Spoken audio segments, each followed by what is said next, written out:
आज आपण या ठिकाणी प्लास्टिक आच्छादनावर पावसाळी हंगामामध्ये भेंडीची लागवड कशी करावी याबाबत माहिती घेणार आहोत। आपल्याला जर हा व्हिडिओ आवडला तर आपण त्याला लाईक करा, शेअर करा आणि सबस्क्राईब करा। भेंडी हे जे पीक आहे, जर आपण बघितलं तर बाजारामध्ये कायम या पिकाला मोठी मागणी असते। भेंडीचे दर हे वर्षभर स्थिर असतात। कोकणातलं जे हवामान आहे ते कोकणातलं हवामान या भेंडीच्या लागवडीसाठी अत्यंत उपयुक्त असं आहे।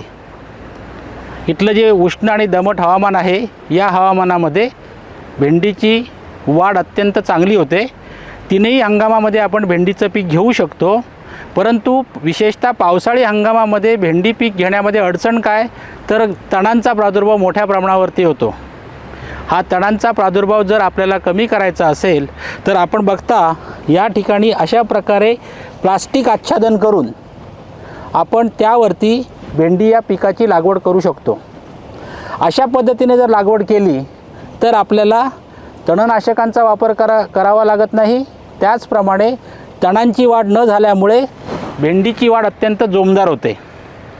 आता ही लागवड करताना आपल्याला काय करायचं आहे, तर जमीन नांगरून त्यानंतर साधारणपणे 1.25 मीटर रुंदीचे आपल्याला गादी वाफे तयार करायचे आहेत। आपण या ठिकाणी बघा, या 2 गादी वाफ्यांच्या मध्ये पुन्हा 2 फुटाचं अंतर आहे, 60 सेंटीमीटरचं अंतर आहे आणि दुसरा गादी वाफा आपण त्या ठिकाणी तयार केलेला आहे।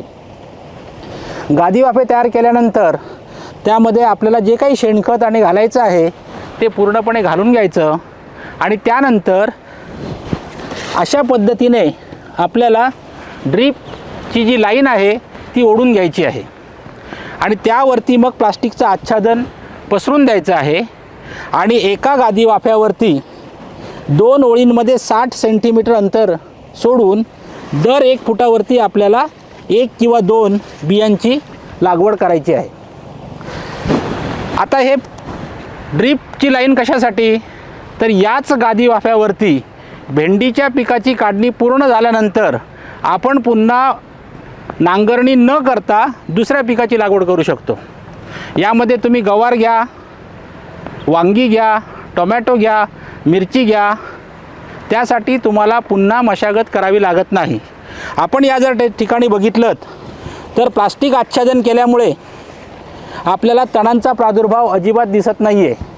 तसंच भेंडीची वाढ बघा, अतिशय जोमदार अशी वाढ झालेली आहे। याचं मुख्य कारण म्हणजे तण येण्यासाठी आवश्यक असणारा सूर्यप्रकाश त्या तणांना मिळत नाही आणि जे काही खत आपण घातलेलं आहे त्या संपूर्ण खत ते पूर्णपणे या झाडांना मिळतं। हा जो आपण या ठिकाणी प्रक्षेत्र या ठिकाणी बघतोय, या प्रक्षेत्राची लागवड साधारणपणे 35 ते 40 दिवसापूर्वी करण्यात आलेली आहे।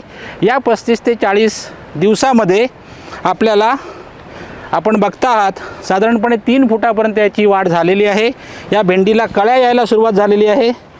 आपण या ठिकाणी कळ्या बघता आणि पुढच्या 10 दिवसामध्ये याच्यापासून काढणी आपल्याला निश्चितपणे सुरू होईल। आता आपल्याला लागवड करताना जातीची निवड करायची आहे। ही जात मात्र जो केवडा रोग आहे भेंडीचा, ज्याला येलो व्हेन मोझॅइक व्हायरस म्हणतात, त्या रोगाला प्रतिकारक अशी जात निवडायची आहे आणि विद्यापीठाने कोकण भेंडी नावाची जात विकसित केलेली आहे। महात्मा फुले कृषी विद्यापीठाची फुले विमुक्त आहे।